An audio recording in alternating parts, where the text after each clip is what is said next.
Amado Padre Celestial, muy agradecidos estamos contigo de que nos hayas traído a este lugar para reconocer tu grandeza y alabarte en espíritu y en verdad. Señor, qué privilegio para nosotros comparecer delante de ti ahora. La verdad es algo grandioso, poder estar ante el Dios vivo, ante el Dios de amor, ante el Dios todopoderoso y creador del universo. Oh Padre, al estar aquí, hay en el corazón de nosotros paz, tranquilidad, serenidad, de saber que estamos bajo tus alas. Oh Padre, te pedimos que nos bendigas, que el Espíritu Santo en medio de nosotros nos llene de tu presencia y nos alimente con tu palabra. Ayúdanos, Señor, para que esta adoración a ti represente para nosotros una edificación para nuestra alma. Te lo rogamos en el nombre de Jesús. Amén. Hoy quiero hablarles de uno de los pecados más odiados por Dios, como es el pecado de la idolatría. La idolatría es aquello que desplaza a Dios de nuestras vidas. Es aquello que lo reemplaza por imágenes creadas por la imaginación. Se manifiesta en la adoración de ídolos o la devoción excesiva, irreverente por alguna persona o cosa. La forma más frecuente de idolatría en los tiempos bíblicos del Antiguo Testamento era la adoración de imágenes que se pensaba encarnaban varias deidades paganas. Pero en el Nuevo Testamento, el concepto de idolatría se amplía para incluir prácticas como la glotonería, pues Pablo habla de aquellos que hacen del vientre su Dios. Así que, si somos de los que comen en exceso y a cada rato, sin darle tiempo al estómago para que haga la digestión, somos idólatras. Nuestro Dios es el vientre. Pero también la Biblia dice que la idolatría es un asunto del corazón. De manera que cosas como el orgullo, el egocentrismo, la codicia, el amor por las posesiones, la música mundana, las competencias deportivas, el uso de joyas y cosméticos, todo tiene su base en la idolatría.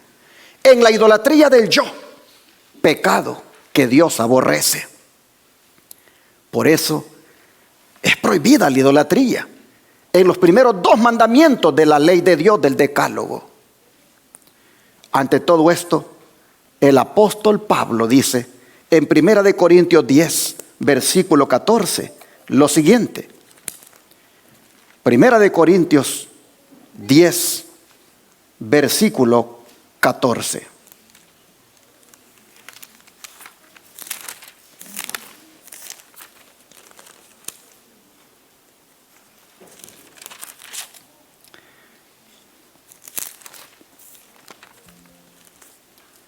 Por tanto, amados míos, huid de qué cosa, hermanos? De la idolatría. El por tanto aquí es en referencia a los peligros a los cuales estaban expuestos los corintios al participar en las fiestas de los idólatras, y en vista de las medidas dispuestas para que cada fiel seguidor del Señor logre la victoria sobre todos los esfuerzos de Satanás para hacerlo pecar, se da la orden aquí de huir. Huir, hermanos, sugiere urgencia, rapidez inmediata y continua de apartarse todo lo posible de todo contacto con la idolatría. Quizá era una verdadera prueba para los creyentes en Corinto ser invitados a participar en una fiesta idolátrica en alguno de los templos que existían. Algunos podrían pensar que estaban más allá de la tentación. Quizá dirían que no era ningún mal ir, aunque sea solo una vez, a esas fiestas.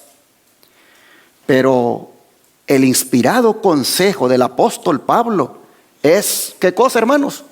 Huyan de la idolatría. No dice estudiad acerca de ella para familiarizarse con ella, ni que jugueteemos con ella en alguna manera. No, al contrario, dice que debemos correr en dirección opuesta.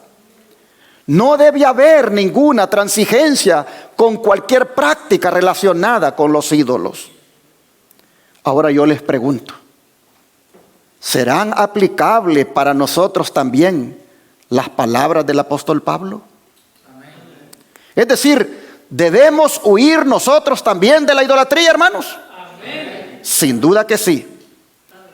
Y especialmente en los días de Navidad, cuando al igual que los corintios se nos invita a participar de fiestas navideñas en los lugares de trabajo, de pastorelas y dramas alusivos en la iglesia, o de cenas especiales con intercambio de regalos junto a un árbol de Navidad.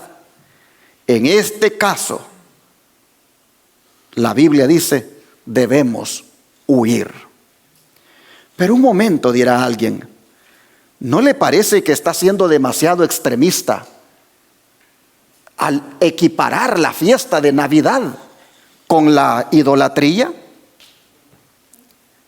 Mis hermanos, ¿es que no hemos leído el origen de esta fiesta? ¿Cómo fue tomada de las fiestas saturnales de Roma? Y también del nacimiento de su dios Sol. Roma celebraba desde el 17 de diciembre hasta el 23 una fiesta al dios Saturno, dios de la agricultura y la cosecha. Las labores agrícolas finalizaban en esa época y los campesinos y los esclavos podían permitirse aplazar el trabajo cotidiano. Durante estas fiestas saturnales, que se prolongaban durante 7 días, los romanos visitaban a sus familiares y amigos, intercambiaban regalos y celebraban grandes banquetes públicos. Los esclavos gozaban de una gran permisividad, pues podían vestir las ropas de sus señores y ser atendidos por esto sin recibir ningún castigo. Pero a estas fiestas se le unía la del 25 de diciembre, cuando se creía que a la medianoche del 24, que ya era 25 según su calendario, nacía su dios Sol. De manera que el emperador Constantino el Grande, primero en legalizar el cristianismo en el Imperio Romano, con la intención de superponer las prácticas cristianas a las saturnalias, estableció el 25 de diciembre para la conmemoración del nacimiento de Jesús. El objetivo de la superposición de Constantino era convertir a los paganos romanos a la religión cristiana, estableciendo una tradición fácilmente asimilable para ellos, ya que sería inevitablemente relacionada con algunas de sus fiestas celebradas en esas mismas fechas, como eran las saturnales y las del nacimiento del sol Invictus. Así, hermanos y hermanas, se concluye que la tradición cristiana de la Navidad tiene su origen en las fiestas paganas de Roma, llamadas así porque eran dedicadas a los dioses falsos. Estas influyeron en la creación de la Navidad, con la que guarda bastante similitud. Ahora, Constantino le dio mucho valor a la figura del sol Invictus, que no solo ordenó que se fusionara la fiesta en honor a su nacimiento con la del nacimiento de Jesús, sino que también incluyó su imagen en las monedas del imperio y decretó que los domingos sería un día de descanso dedicado a honrar al Dios Sol. En un principio, cuando el cristianismo llegó a Roma, catalogó el culto al Dios Sol como una celebración pagana, como también sus festividades saturnales. Pero poco a poco, los líderes de la iglesia cristiana fueron seducidos por Roma, de manera que cristianizaron la fiesta, aceptando de buena gana la orden de Constantino y diciéndole a los cristianos que Jesús nació la medianoche del 24 y comienzos del 25 de diciembre. Pero ¿quiénes fueron los líderes de la iglesia que cometieron tan grande sacrilegio? Es decir, la profanación de lo sagrado con lo pagano. ¿Quiénes fueron? Ni más ni menos que los obispos de Roma, conocidos más tarde como los papas. Algunos atribuyen esa profanación a un papa llamado Telésforo, quien en el siglo II, antes que el emperador Constantino hiciera oficial la celebración, inventó la misa del gallo a la medianoche de la Navidad. Pero el que más se destaca en hacer oficial la apostasía fue un posterior papa llamado Julio I, que en el siglo IV avaló el cambio de Constantino e impuso la Navidad en el día del nacimiento del Dios Sol. Es más, vean cómo el actual Papa de Roma se refiere al nacimiento de Cristo. Abriendo nuestro corazón, dice, tenemos también nosotros la posibilidad de contemplar el milagro de ese niño sol que viniendo de lo alto ilumina el horizonte. Ese niño sol, ¿cómo se atreve a comparar a Jesús con el Dios Sol de los paganos? Razón tuvo el profeta Daniel cuando profetizó que el cuerno pequeño al cual este hombre representa hablaría grandes cosas en contra de Dios. Y el sistema religioso que preside el Papa reconoce que la única razón que tienen para implementar la celebración de la Navidad es pagana. Pues vean esta declaración de la Enciclopedia Católica, edición de 1911. Dice: la Navidad no estaba incluida entre las primeras festividades de la iglesia. Los primeros indicios de ella provienen ¿de dónde? De Egipto. Las costumbres paganas relacionadas con el principio de enero se centraron en la fiesta de la Navidad. Y en esta misma enciclopedia, hermanos, bajo el lema Día Natal, encontramos que Orígenes, uno de los padres de la Iglesia Católica, reconoció la siguiente verdad: no vemos en las Escrituras que nadie haya guardado una fiesta ni celebrado un gran banquete el día de su natalicio. Solo los pecadores como Faraón y Herodes celebraban con gran regocijo el día en que nacieron en este mundo. Así que ya ustedes pueden ver de dónde viene la práctica de celebrar los cumpleaños como lo celebra el mundo. Creo que una oración de agradecimiento al dador de la vida es apropiado en esa ocasión. Y que si nos van a dar regalos, mejor que le den una ofrenda a nuestro Dios, porque Él es el dador de la vida. Pero lo que dijo Orígenes, que no veían en las Escrituras ningún respaldo para celebrar nacimientos en el contexto de la Navidad, y que eso solo lo hacían los paganos como Faraón y Herodes, es respaldado por la Enciclopedia Británica al decir lo siguiente: la Navidad no se contaba entre las antiguas festividades de la iglesia. No fue instituida por Jesucristo, ni por los apóstoles, ni por autoridad bíblica. Fue tomada más tarde del paganismo. Y la Enciclopedia Americana lo respalda al decir: la Navidad De acuerdo con muchas autoridades, no se celebró en los primeros siglos de la iglesia cristiana, ya que la costumbre del cristianismo en general era celebrar no el natalicio, sino la muerte de personas importantes. La comunión, o mejor dicho, la Pascua, instituida por autoridad bíblica en el Nuevo Testamento, es una conmemoración de la muerte de Cristo. En memoria de este acontecimiento, el nacimiento de Cristo, se instituyó una fiesta en el siglo IV. En el siglo V, la Iglesia Occidental dio orden de que fuera celebrada para siempre, en el mismo día de la antigua festividad romana en honor del nacimiento del sol, ya que no se conocía la fecha exacta del nacimiento de Cristo. Noten, ¿quién dio la orden? La Iglesia Occidental.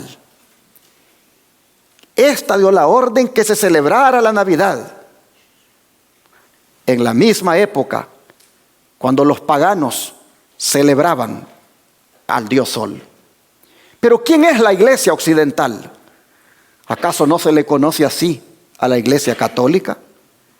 Fue ella la que mezcló el cristianismo con el paganismo. El don de profecía, hablando de esa mezcla del paganismo con el cristianismo, dice: ¿cuál fue el origen de la gran apostasía? ¿Cómo empezó a apartarse la iglesia de la sencillez del evangelio? Conformándose a las prácticas del paganismo para facilitar a los paganos la aceptación del cristianismo. Para aumentar el número de los convertidos, se rebajó el alto nivel de la fe cristiana, y el resultado fue que una ola de paganismo anegó la iglesia, trayendo consigo sus costumbres, sus prácticas y sus ídolos. Una vez que la religión cristiana hubo ganado el favor y el apoyo de los legisladores seculares, fue aceptada nominalmente por multitudes. Pero mientras éstas eran cristianas en apariencia, muchos permanecieron en el fondo paganos que seguían adorando sus ídolos en secreto. Conflicto de los siglos, página 381. Así el don de profecía ha respaldado todo lo que he estado compartiéndoles en cuanto a datos sobre el origen de las fiestas que hoy son llamadas cristianas, pero que realmente tienen un origen pagano. Pero ¿de dónde sacaron los paganos esta celebración de la Navidad? Ni más ni menos que de Babilonia. Ese sistema corrupto que las profecías bíblicas presentan como enemigo de Dios y que surgió después del diluvio fundado por Nimrod, al construir aquella torre de Babel. De Nimrod, algunos libros de historia dicen que era tan perverso que se casó con su propia madre llamada Semiramis, pero que muerto su llamada madre esposa, propagó la doctrina de su supervivencia como ser espiritual, sosteniendo que de la noche a la mañana un gran árbol surgió de una cepa muerta, lo cual simbolizaba el nacimiento de Nimrod a una nueva vida. Ella declaró que en cada aniversario de su natalicio, el 25 de diciembre, Nimrod, llamado también Tamuz, dejaría regalos en el árbol, siendo este el verdadero origen de la Navidad, y el árbol de Navidad con sus regalos, pesebres, tarjetas y villancicos. Así que, hermanos y hermanas, no hay que creernos el cuento de que el árbol de Navidad representa a Cristo. El árbol representa a Tamuz, dios de Babilonia, ídolo que nacía cada 25 de diciembre. Algunos se ofenden ante esta verdad y buscan las 1001 excusas para seguir justificando el poner un árbol y celebrar la Navidad, pero no tienen fundamento bíblico. Más bien muestran que quieren seguir aferrados a Babilonia y al romanismo en sus prácticas idólatras. Pero, ¿qué dice la Biblia al respecto? Vamos al libro de Jeremías, capítulo 10, versículo 1 al 5. Jeremías, capítulo 10, versículo 1 al 5.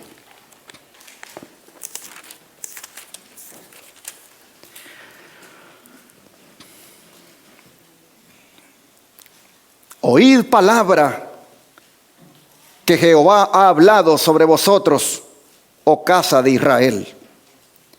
Así dijo Jehová: no aprendáis el camino de las naciones, ni de las señales del cielo tengáis temor, aunque las naciones las teman. Porque las costumbres de los pueblos son vanidad, porque el leño del bosque cortaron, obra de manos de artífice con buril. Con plata y oro lo adornan, con clavos y martillo lo afirman, para que no se mueva. Derechos están como palmera y no hablan, son llevados porque no pueden andar. No tengáis temor de ellos, porque ni pueden hacer mal, ni para hacer bien tienen poder. La enseñanza implícita, hermanos y hermanas, en estos textos es que no debemos aprender del camino de las naciones idólatras.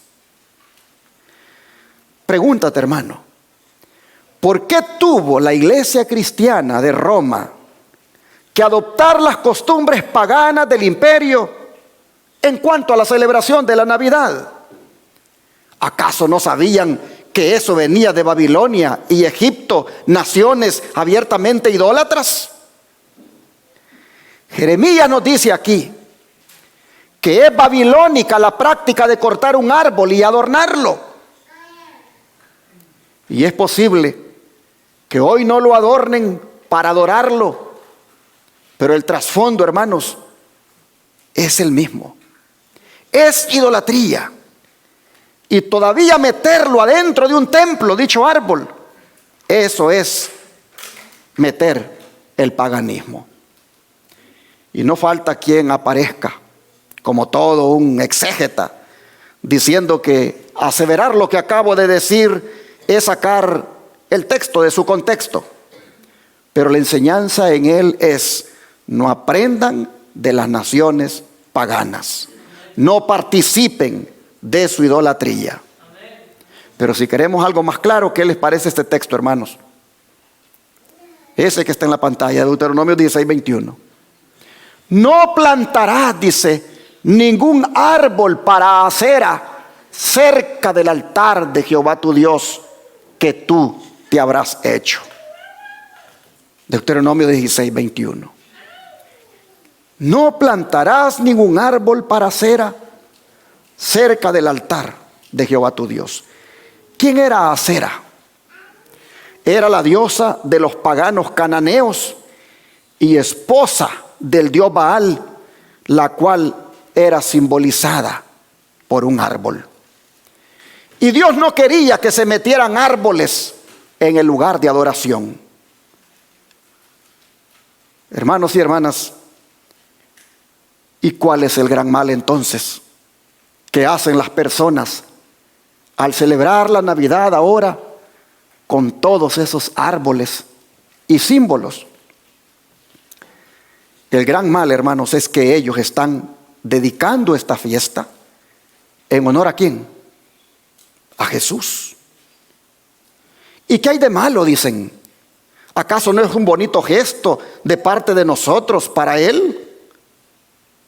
Claro que no es un bonito gesto. Es una gran ofensa. Porque están pretendiendo dedicarle una fiesta que Él no les ha mandado, ni mucho menos mezclarla con idolatría, empezando por el día que la celebran. Y para que vean que a Dios no le gusta que le dediquen ese tipo de fiestas, vamos a 1 Corintios capítulo 10 y leamos los versículos 1 al 8. 1 Corintios capítulo 10 y versículos 1 al 8.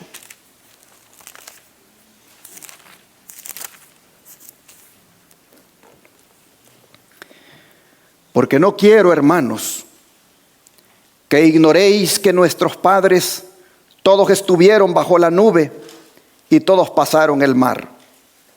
Y todos en Moisés fueron bautizados en la nube y en el mar.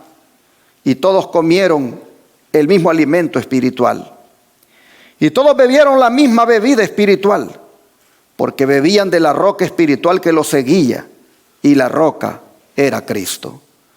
Pero de los más de ellos no se agradó Dios, por lo cual quedaron postrados en el desierto. Mas estas cosas sucedieron como ejemplo para nosotros, para que no codiciemos cosas malas como ellos codiciaron, ni seáis idólatras como algunos de ellos. Según está escrito, se sentó el pueblo a comer y a beber, y se levantó a jugar. Ni forniquemos como algunos de ellos fornicaron, y cayeron en un día 23,000. Aquí, hermanos y hermanas, el apóstol Pablo da una clara amonestación contra la idolatría, trayendo a la memoria un evento en la historia del pueblo de Israel que ocasionó la ira de Dios contra ellos. Tanto así que Jehová estuvo dispuesto a borrar de la faz de la tierra a todo aquel que profesaba adorar al único Dios verdadero. El don profético, comentando esto, nos dice lo siguiente. En Hechos de los Apóstoles, página 254. A pesar del favor que Dios les mostró a los hebreos, por causa de su anhelo vehemente de los placeres dejados en Egipto y de su pecado y rebelión, los juicios de Dios cayeron sobre ellos. Y el apóstol instó a los creyentes corintios a prestar oídos a la lección contenida en la historia de Israel, cuando les dijo: empero estas cosas fueron en figura de nosotros, para que no codiciemos cosas malas como ellos codiciaron. Mostró cómo el amor a la comodidad y al placer los había predispuesto para cometer los pecados que provocaron la manifiesta venganza de Dios. Fue al sentarse los hijos de Israel a comer y a beber y a levantarse a jugar, cuando abandonaron el temor de Dios que habían sentido al escuchar la proclamación de la ley, y haciendo un becerro de oro para representar a Dios, lo adoraron. Hermanos y hermanas, aquí está el problema que sucede con la Navidad. Porque miren ustedes, dice que los israelitas hicieron un becerro de oro para representar a Dios y lo adoraron. Y esto es lo que hacen muchos en Navidad. Hacen un muñeco para representar a Jesús, o ponen un árbol que, como dijo un pastor muy conocido del Israel moderno, también representa a Jesús. Pero esto no es sino, hermanos, una réplica de lo que ocurrió al pie del Sinaí con Israel. ¿Y cuál fue la reacción de Dios ese día? Que se sentaron los hijos de Israel a comer y a beber y jugar. Nosotros leemos jugar, pero no fueron jueguitos de yo te sigo y a ver si te dejas agarrar. Fueron juegos sexuales, fueron orgías, fueron depravaciones las que hubieron ante el becerro de oro. ¿Y la reacción de Dios cuál fue? Dice el don de profecía. Y fue después, dice, de un festín voluptuoso relacionado con el culto de Baal Peor, cuando muchos de los hebreos cayeron en la licencia. Se despertó la ira de Dios, y a su orden 23,000 fueron muertos en un día por la plaga. ¿Qué les parece? 23,000 idólatras. Y Pablo dice que eso fue un ejemplo del desagrado de Dios para con aquellos idólatras. Pero ¿qué les parece, hermanos, si leemos el incidente tal como está escrito en el libro de Éxodo, para que miremos nosotros la envergadura de esto? Éxodo 32, versículo 1 al 5. Éxodo 32, versículo 1 al 5.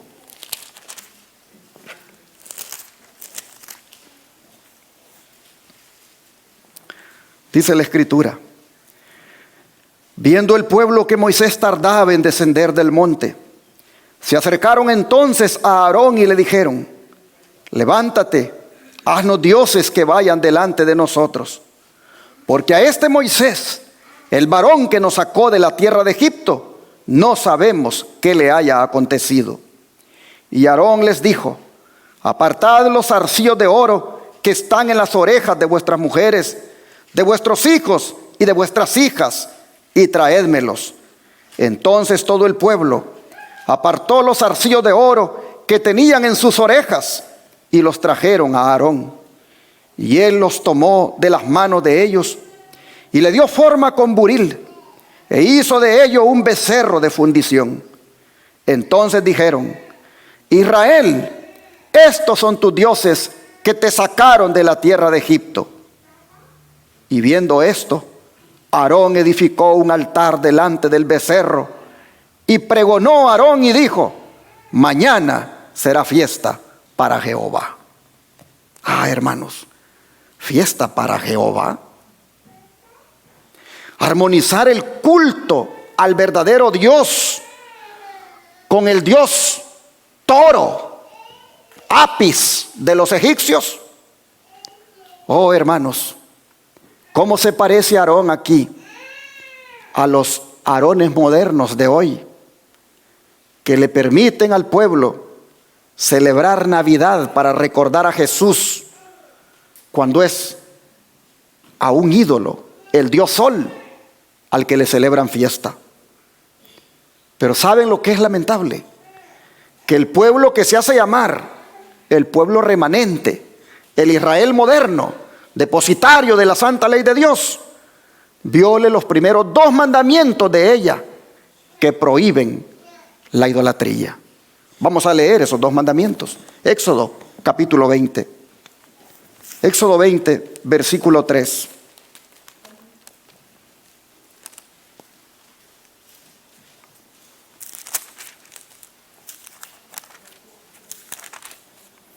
Aquí tenemos el primer mandamiento. No tendrás, ¿qué cosa? Dioses ajenos delante de mí. No tendrás dioses ajenos delante de mí. ¿Por qué Dios dice que no tengamos dioses ajenos delante de Él? ¿Por qué? Miren lo que dice el don de profecía en Patriarcas y Profetas, página 277.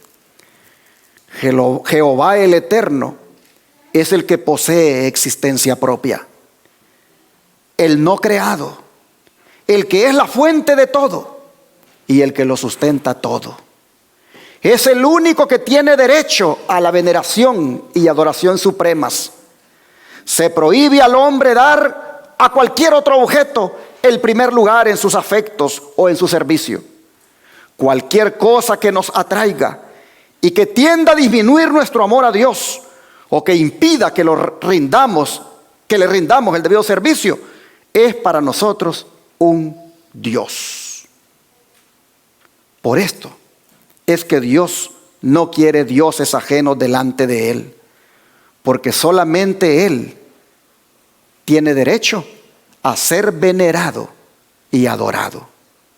Por eso, hermanos, para que nosotros no compartamos nuestros afectos con otros dioses, nos prohíbe en el primer mandamiento a que tengamos dioses ajenos. Pero ve ahora el segundo mandamiento, versículo 4 al 6. No te harás imagen ni ninguna semejanza de lo que esté arriba en el cielo, ni abajo en la tierra, ni en las aguas debajo de la tierra.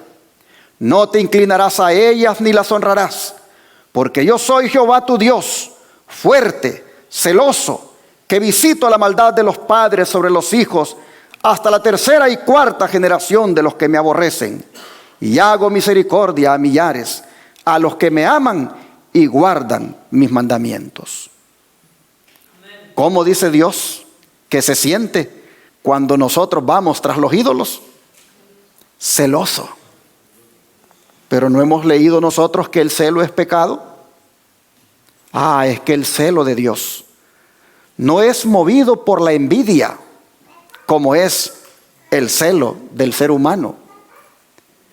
El celo de Dios es movido por su santidad y por su gloria, que no la comparte con ningún ídolo. Él es celoso en el sentido que no le gusta que sus hijos permitan que en su corazón se acaricie a algún ídolo, llámese un deportista, un cantante o uno mismo. Dios no le gusta que nadie compita en nuestro corazón por el amor que le debemos de dar solamente a Él. El don de profecía dice que este segundo mandamiento prohíbe adorar al verdadero Dios mediante imágenes o figuras. Muchas naciones paganas aseveraban que sus imágenes no eran más que figuras o símbolos mediante los cuales adoraban a la deidad. Pero Dios declaró que tal culto es un pecado. Oiga lo que estamos leyendo. Que algunas personas, dice, algunas naciones decían que solo eran figuras o símbolos mediante los cuales se adoraba a la deidad. Y esto es lo mismo que sucede hoy.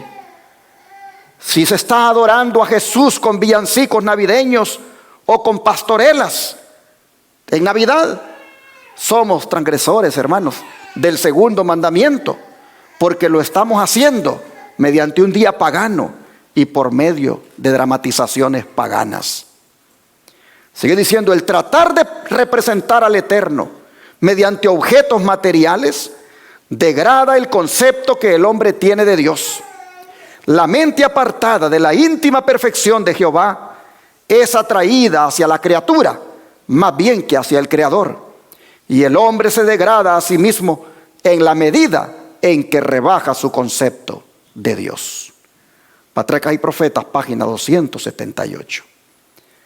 Así, hermanos, somos entonces amonestados para que tengamos cuidado, porque Dios dice, yo soy el Señor Dios tuyo, fuerte y celoso, indicando con esto que la relación estrecha y sagrada de Dios con su pueblo se representa mediante el símbolo del matrimonio, puesto que la idolatría es adulterio espiritual.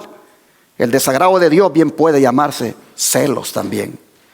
Y eso fue justo lo que hizo Israel con aquel becerro de oro. Apenas un par de semanas después que se comprometieron a obedecer la ley de Dios y a no adorar ídolos, ya estaban adorándolos, bajo el pretexto de que era para Jehová. Dijeron, Israel, estos son tus dioses que te sacaron de Egipto. Pronto sacaron a Dios de su vida. El don de profecía dice, con el pretexto de celebrar una fiesta a Jehová, se entregaron a la glotonería y la orgía licenciosa. Cuán a menudo en nuestros propios días se disfraza el amor al placer bajo la apariencia de piedad. Una religión que permita a los hombres, mientras observan los ritos del culto, dedicarse a la satisfacción del egoísmo o la sensualidad, es tan agradable a las multitudes actuales como lo fue en los días de Israel. Y hay todavía varones dóciles que mientras desempeñan cargos de autoridad en la iglesia, ceden a los deseos de los miembros no consagrados y así los incitan al pecado. Sí, son los mismos pastores los que están a veces ya pendientes de que llegue la fecha para comprar el árbol más caro, el que sea más bonito, y ponerlo allí. Y con aquello de que traigan ofrendas y llenen estos árboles, así, hermanos, meten el paganismo en la iglesia. Habían pasado, dice, solo unos pocos días desde que los hebreos habían hecho un pacto solemne con Dios, prometiendo obedecer su voz. Habían temblado de terror ante el monte al escuchar las palabras del Señor: no tendrás otros dioses delante de mí. La gloria de Dios que aún cubría el Sinaí estaba a la vista de la congregación, pero ellos le dieron la espalda y pidieron otros dioses. Pues dice que hicieron un becerro en Horeb y se encorvaron a un vaciadizo, y así trocaron su gloria por la imagen de un buey. ¿Cómo podrían haber demostrado mayor ingratitud o insultado más osadamente al que había sido para ellos un Padre tierno y un Rey todopoderoso? Pero así es, hermanos, así es cuando se está en la idolatría. Se vuelve como una persona sin discernimiento y termina adorando a la criatura antes que al Creador. Y en el apéndice de este libro, Patriarcas y Profetas, hay una información adicional que a veces no todos leen, porque eso está al final del libro. Pero miren lo que se aprende de ese apéndice. Dice, puesto que el toro Apis era considerado como manifestación visible de Osiris, debemos saber qué representaba este último para poder comprender la adoración del becerro por los israelitas. Citando nuevamente de la Enciclopedia Británica, transcribimos lo siguiente: todos los misterios de los egipcios y toda su doctrina de la vida futura se fundan en este culto de Osiris. A Osiris se le identifica con el sol. La adoración del sol era la forma primitiva de la religión egipcia y tal vez de la anterior a ella. A Osiris se dedicaban las oraciones y las ofrendas por los muertos, y a él se dirigen todas las inscripciones de los sepulcros, excepto las del período más antiguo. El toro o buey Apis, que lleva en lenguaje egipcio el mismo nombre que el Nilo, es decir, Hapi, era adorado en Memphis. Era considerado como emblema viviente de Osiris, de modo que estaba relacionado con el sol y con el Nilo. De estos extractos se desprende que el culto rendido por los israelitas al becerro de oro era realmente la forma egipcia de adorar al sol. Idolatría que siempre ha sido la mayor antagonista del culto tributado al verdadero Dios. Adoraron al sol allí al pie de la montaña del Sinaí. Es ciertamente significativo, dice, que precisamente cuando Dios se manifestaba a los israelitas en manera especial y les hacía conocer su día de reposo, volvieron ellos al antiguo culto del sol, cuyo principal día festivo, el primer día de la semana, contendió siempre por la supremacía con el día especialmente característico del culto al Dios verdadero. Al adorar al becerro de oro, los israelitas profesaban estar adorando a Dios, y al inaugurar ese culto del ídolo, Aarón dijo: mañana será fiesta a Jehová. Se proponía adorar a Dios como los egipcios adoraban a Osiris, bajo el símbolo de la imagen. Pero Dios no podía aceptar ese culto, aunque se lo ofrecían en su nombre. Era el Dios Sol y no Jehová quien era el verdadero objeto de su adoración. Así, en el apéndice de Patriarcas y Profetas, en la página 752, nos presenta lo lamentable de las supuestas buenas intenciones de los israelitas, que solo sirvieron para camuflar el pecado de la idolatría. Por eso, hermanos, mejor no tener ninguna relación con la fiesta pagana de Navidad, que es dedicada al Dios Sol. Además, miren ustedes, ¿con qué autoridad podemos ir a hablar del cuarto mandamiento y decir que el domingo no es bíblico, cuando celebramos una fiesta pagana que no es bíblica también? O podrá decir alguien: es que es una buena ocasión para dar el evangelio a la gente. Pero yo le digo, ¿el fin justifica los medios? Le pregunto. Hermanos, ¿es el evangelio el niño Dios en un pesebre? ¿Es eso el evangelio? No, hermanos. El evangelio es la muerte de nuestro Señor Jesucristo como sacrificio expiatorio por todos nuestros pecados. Eso es el evangelio. Las buenas nuevas de salvación, y que ahora Cristo está en el cielo intercediendo por nosotros. Esas son las buenas nuevas del evangelio. No se reducen a un niño en un pesebre.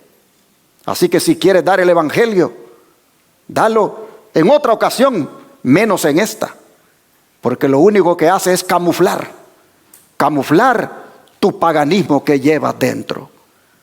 Entonces, hermanos y hermanas, ¿cuándo nació Jesús? Si no nació un 25 de diciembre, para que hagamos villancicos, para que hagamos dramas, para que pongamos árboles, para que decoremos, para que intercambiemos regalos. ¿Cuándo nació Jesús? Hermanos y hermanas, La Biblia no lo dice. Los textos bíblicos que hablan de su nacimiento y de su bautismo dan a entender que pudo haber sido a finales de septiembre o principios de octubre. Pero lo más importante no es saber cuándo nació. Lo más importante es saber por qué nació. ¿Y por qué no se nos ha revelado la fecha de su nacimiento? ¿Por qué? Miren lo que dice acá. Don de profecía. Se supone que el 25 de diciembre es el día del nacimiento de Jesucristo. Y su observancia se ha vuelto una costumbre popular.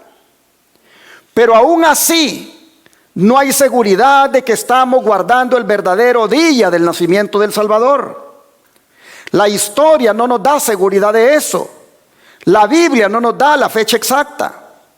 Si el Señor hubiera considerado que este conocimiento era esencial para nuestra salvación, hubiera hablado mediante sus profetas y apóstoles para que supiéramos todo acerca de este asunto. Pero el silencio de las Escrituras sobre este punto nos indica que nos fue ocultado por el más sabio de los propósitos. En su sabiduría el Señor escondió el lugar donde Moisés fue enterrado. Dios lo sepultó y Dios lo resucitó y lo llevó al cielo. Y la razón de tanto secreto era prevenir la idolatría. Pues aquel contra quien los israelitas se rebelaron mientras estuvo en servicio activo, aquel a quien provocaron más allá de la paciencia humana, fue casi adorado como Dios después de su muerte. Por eso no se sabe el lugar donde Dios enterró a Moisés y lo resucitó. No se lo reveló a los israelitas. Pues por el mismo propósito, dice, Él ha escondido el día preciso del nacimiento de Cristo, para que ese día no reciba el honor que solo debe ser dado a Cristo como el Redentor del mundo. No hay ninguna santidad divina en el 25 de diciembre. Y a Dios no le complace que algo que se relaciona a la salvación del hombre mediante el sacrificio infinito hecho por ello deba ser tan tristemente pervertido de su diseño original. Review and Herald, 9 de diciembre de 1884. ¿Por qué no pusieron esto en el libro El Hogar Cristiano? Sino que solo pusieron aquel pedacito que se comparten los hermanos para justificar la celebración de la fiesta. ¿Por qué no pusieron toda esta cita? Donde claramente dice que esto Dios no lo ha revelado para que no hagamos de ello una idolatría. No hay ninguna santidad divina, dice, en el 25 de diciembre. Lo que hay en ese día es paganismo. Por eso, en vez de seguir participando y al mismo tiempo propagando el engaño de la Navidad, mejor sigamos el consejo del apóstol Pablo que leímos al principio. Volvámoslo a leer. 1 Corintios 10, 14. 1 Corintios 10, 14.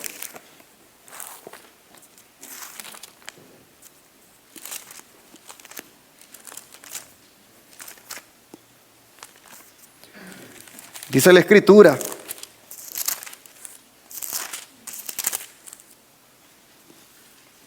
por tanto, amados míos, ¿qué cosa debemos hacer, hermanos? Huir de la idolatría.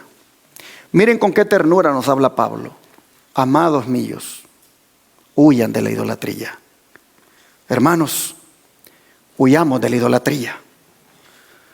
No perdamos nosotros la bendición de Dios por estar detrás de la idolatría, ni tampoco perdamos nuestro lugar en el reino eterno, pues la Biblia dice que los idólatras, ¿qué cosa? No heredarán el reino de los cielos. 1 Corintios 6, 9 y 10 dice: ¿no sabéis que los injustos no heredarán el reino de Dios?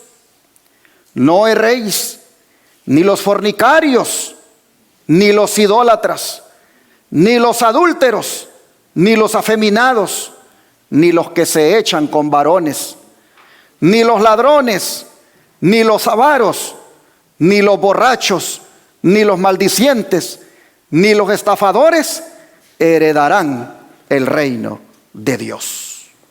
Oh, hermanos, qué dura es esta palabra. Los idólatras y todos los demás pecadores mencionados aquí no tendrán lugar en el cielo. Pero hermanos, así como Pablo le da la advertencia a los corintios, también les da la esperanza.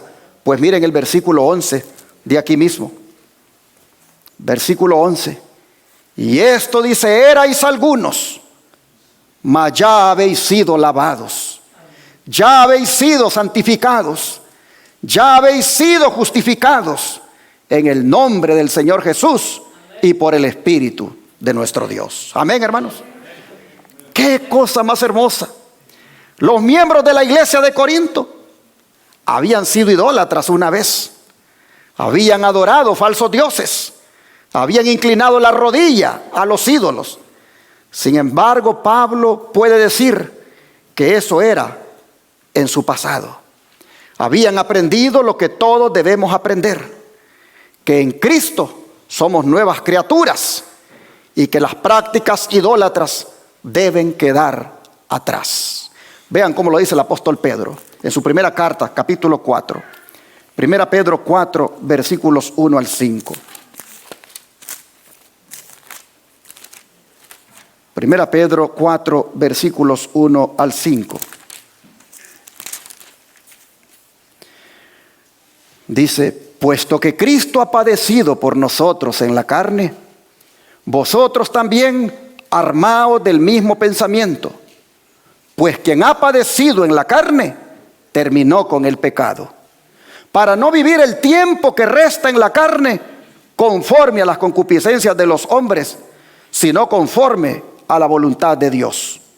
Baste ya el tiempo pasado para haber hecho lo que agrada a los gentiles, andando en lascivias, concupiscencias, embriagueces, orgías, disipación y abominables idolatrías. A estos les parece cosa extraña que vosotros no corráis con ellos en el mismo desenfreno de disolución, y os ultrajan, pero ellos darán cuenta al que está preparado para juzgar a los vivos y los muertos. Así, hermanos y hermanas, el apóstol Pedro dice que baste ya el tiempo pasado, cuando andábamos con los idólatras en sus prácticas, y que aunque a ellos les parezca extraño que no les acompañemos más, baste, dice Pedro, ese tiempo pasado. En otras palabras, más bien, dice Pedro, acordémonos que Jesús murió para terminar con todas esas cosas. Así que, hermanos y hermanas, hay perdón para los idólatras si lo adoran al Señor como debe ser y no a través de la idolatría. Hermanos y hermanas, esto es lo que los verdaderos cristianos de Corintio habían hecho. Encontraron el evangelio de Jesucristo, pusieron su fe en Él, recibieron su perdón y habían sido habitados por el Espíritu Santo. De manera que les dice Pedro, esto eran antes. Y Pablo les dice, esto eran en el pasado. Y así, hermanos y hermanas, Dios nos ofrece a nosotros la misma esperanza. El Señor nos dice a nosotros también, esto eran en el pasado, pero yo los he lavado, yo los he perdonado, yo los he limpiado de eso. Por lo tanto, ante toda tentación que se presenta ahora, como dice aquí en la pantalla, huyan. ¿Huyan de qué cosa? De la idolatría. Hermanos y hermanas, sí, huyamos de la idolatría, pero huyamos hacia Cristo Jesús. Entreguémonos a Él y, apartándonos de toda idolatría, agrademos al Señor en todo. Yo no sé en esta hora cuál es el ídolo que usted tiene que dejar. No sé en esta hora cuál es el ídolo que usted tiene que abandonar. Porque es posible que usted no tenga un árbol de Navidad en su casa. Es posible que usted no esté celebrando como celebra el mundo. Pero es posible que usted tenga algún ídolo acariciado en su corazón. Y usted sabe cuál es. Usted sabe qué es aquello que lo aparta de Dios, qué es aquello que lo aleja de Dios, qué es aquello que en su corazón usted ha permitido que se anide y que es contrario a la voluntad de Dios. Lo que sea, hermanos y hermanas, entreguémoslo hoy, ese ídolo, a los pies de Cristo, para que Cristo lo desaparezca de nuestra vida.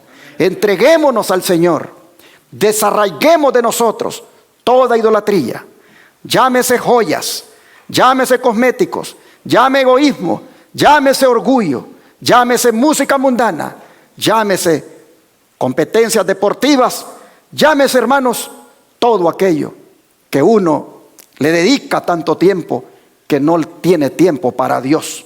Es más, hasta el celular podría ser que sea nuestro ídolo al tener tanto tiempo para Él y poco tiempo para Dios.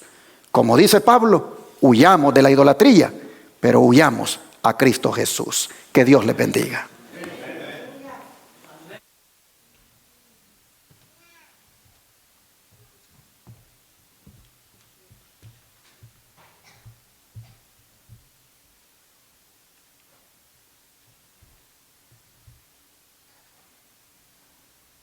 Himno 266. Puestos de pie, hermanos.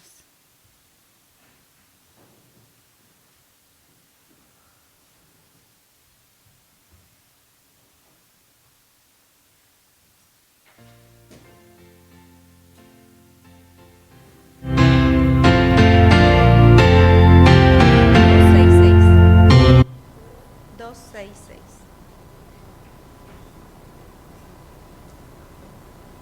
seis, seis. 266. 66.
Hemos cantado, dejo el mundo y sigo a ¿quién?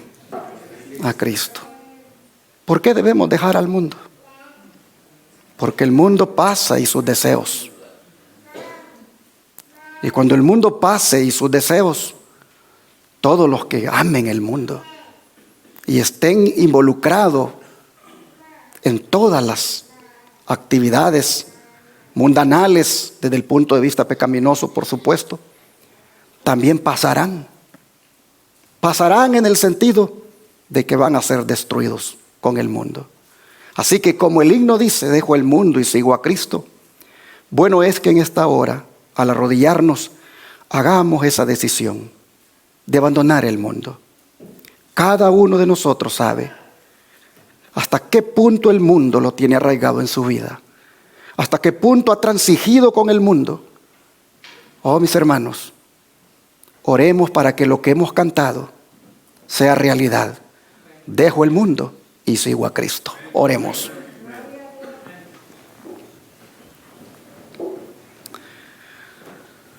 Padre Celestial, te damos gracias por la exhortación a huir de la idolatría.